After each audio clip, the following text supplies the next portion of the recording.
दांतों के ऊपर वाइट स्पॉट्स होते हैं जी, अमूमन कहा जाता है कि ये कैल्शियम की कमी है, जबकि वो फ्लोरोसिस है। तो ये फ्लोरोसिस क्या है और ये वाइट स्पॉट्स किन पेशेंट्स में पड़ते हैं और इनका क्या ट्रीटमेंट ऑप्शन है? अच्छा जी, वाइट स्पॉट्स जो होते हैं वो डिफरेंट रीजंस की वजह से हो सकते हैं। वो अगेन जैसे फैमिली में वो किसी के थे, पेरेंट्स में किसी के अंदर वाइट स्पॉट्स थे, वो हो सकते हैं। कुछ पेशेंट्स के अंदर जब कैविटी स्टार्ट हो रही होती है तो उसका जो पहला फेज़ होता है उसके अंदर भी वाइट स्पॉट्स अपीयर हो सकते हैं। कुछ पेशेंट्स के अंदर जैसे आपने बताया कि फ्लोराइड का एक्सपोजर ज़्यादा होता है, जिन इलाकों में पानी के अंदर फ्लोराइड की क्वांटिटी ज़्यादा होती है तो वहाँ पे लोगों के दांतों के अंदर वैसे वाइट स्पॉट्स डेवलप हो जाते हैं। सो ये वाइट स्पॉट्स जो होते हैं ये डिफरेंट पैटर्न्स के अंदर होते हैं। कभी वो कुछ हिस्सा दांतों का कवर करते हैं और कभी वो सारे दांतों के ऊपर हो सकते हैं। सो इसका ट्रीटमेंट के अंदर हम वाइटनिंग भी कर सकते हैं, लेकिन वाइटनिंग में आप सिर्फ वो हिस्सा वाइट होगा जो ऑलरेडी येलो है और जो वाइट वाला पोर्शन है वो इफेक्ट नहीं होगा। सो कुछ अर्से बाद रिवर्स हो जाएगा और वो बैचेस दोबारा नजर आने शुरू हो जाएंगे।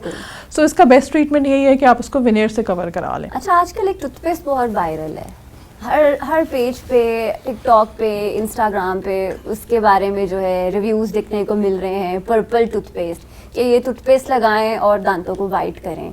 तो क्या ये वाकई में इफेक्टिव है या it's just a marketing tool? सबसे पहली बात तो ये कि वो टूथपेस्ट नहीं है। टूथपेस्ट क्या होता है? टूथपेस्ट के अंदर दो चीज़ें होनी ज़रूरी हैं। एक तो वो कैविटीज़ को कंट्रोल करे, दूसरा वो गम्स के इन्फेक्शन को कंट्रोल करे।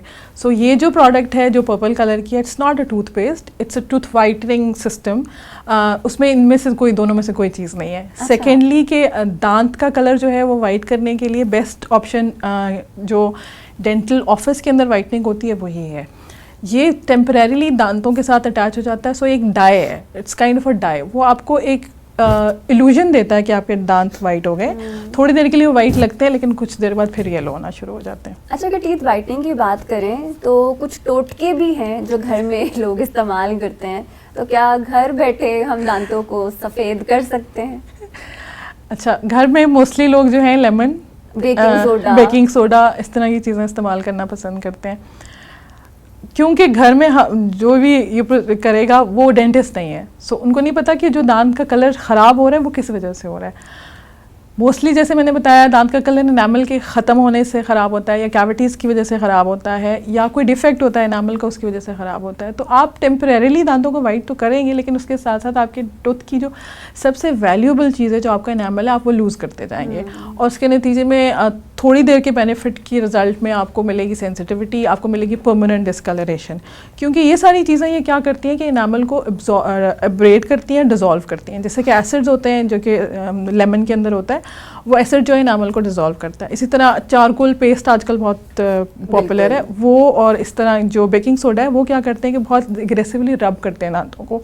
सो जो उसकी रगड़ होती है उससे टेम्परेरीली वो ऊपर वाली लेयर तो उतर जाती है, लेकिन कुछ अरसे के बाद क्योंकि वो रफ़ हो गया तो रफ़ टूथ या रफ़ एनामल जो होता है वो पिगमेंट्स को और ज़्यादा अट्रैक्ट करता है, तो वो पहले से ज़्यादा पेल हो जाते हैं। तो इस वजह से उसके दो साइड इफ़ेक्ट्स होते हैं, सेंसिटिविटी एंड मोर डिस्कलरेशन। सो ये बिल्कुल भी सूटेबल मेथड्स नहीं है और इनको आप बिल्कुल शॉर्ट टर्म यानी कि एक या दो दफ़ा यूज़ करें, इसके अलावा बिल्कुल यूज़